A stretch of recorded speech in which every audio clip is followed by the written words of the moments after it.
Asia के दो सबसे अमीर जंग को तैयार, मुकेश अंबानी के मैदान में अडानी ने ली एंट्री। एशिया के दो सबसे अमीर गौतम अडानी, मुकेश अंबानी में जंग शुरू। कौन होगा किंग और किसे होगा नुकसान?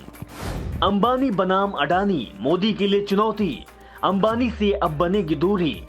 एशिया के दो सबसे अमीरों की जंग में किसको होगा फायदा? मुकेश अंबानी के मैदान में अडानी की एंट्री से मची खलबली। 5G स्पेक्ट्रम की नीलामी की प्रक्रिया जारी है। यह नीलामी शुरू होने से पहले एक नाम सामने आया, जिसके बाद बिजनेस जगत की हलचल बढ़ गई। मुकेश अंबानी भारत की सबसे बड़ी टेलीकॉम कंपनी रिलायंस जियो का संचालन करते हैं। 5G नीलामी में एशिया के सबसे रईस शख्स गौतम अडानी ने एंट्री ले ली है। जानकारों का कहना है कि आने वाले दिनों में दो दिग्गज उद्योगपतियों के बीच दिलचस्प मुकाबला होगा।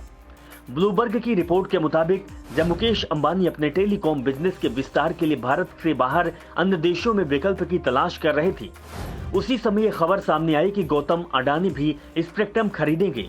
गौतम अडानी ने फिलहाल टेलीकॉम सेक्टर में आने से इनकार किया है। उनके पास वायरलेस टेलीकम्युनिकेशन को लेकर लाइसेंस भी नहीं है। हालांकि अंबानी की परामर्शदा से इस बात से इनकार नहीं किया जा रहा है कि आने वाले समय में अडानी वायरलेस सर्विस में एंट्री ले। कुछ सहयोगियों की ये सलाह है कि रिलायंस जियो को भारत के बाहर दूसरे देशों में अपने लिए बाजार की तलाश करनी चाहिए।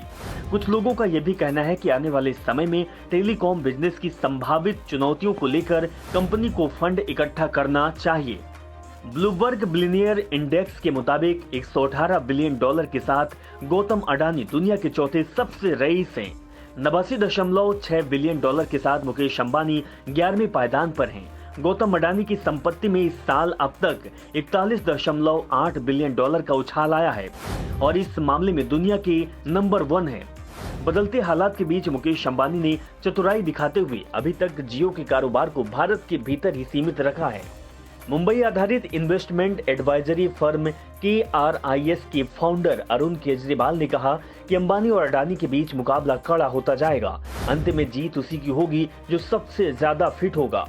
9 जुलाई को अडानी ग्रुप की तरफ से साफ कहा गया था कि वह कंज्यूमर मोबाइल स्पेस में एंट्री नहीं लेगा। हालांकि बाजार गर्म है, आने वाले दिनों में अडानी ग्रुप भी कंज्यूमर मोबाइल बाजार में एंट्री ले।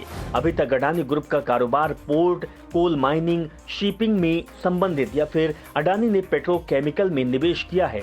दोनों दिग्गज अपने अपने सेक्टर में महारथी हैं। अब इन दो बिजनेस घराने के बीच टकराव की स्थिति बनने लगी है। कुछ महीने पहले अंबानी ने सऊदी अरेबिया के अरामको को अपने एनर्जी बिजनेस का 20% बेचने से इनकार कर दिया था। इसका ऐलान 2 साल पहले किया गया था। रिलायंस के रेवेन्यू में क्रूड ऑयल का बड़ा योगदान है। इस डील के कैंसिल होने के कुछ दिनों बाद खबर आई है कि अडानी ग्रुप अरामको के साथ बातचीत कर रहा है। क्लीन एंड ग्रीन एनर्जी पर पीएम मोदी का फोकस है।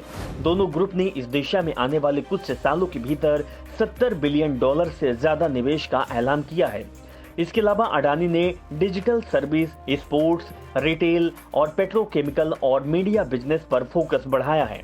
इन तमाम सेक्टर में अंबानी की मौजूदगी पहले से ही है, लेकिन सवाल ये उठता है कि अब भारत की सरकार या कहें कि मोदी सरकार किसका साथ देगी, अंबानी या फिर अडानी?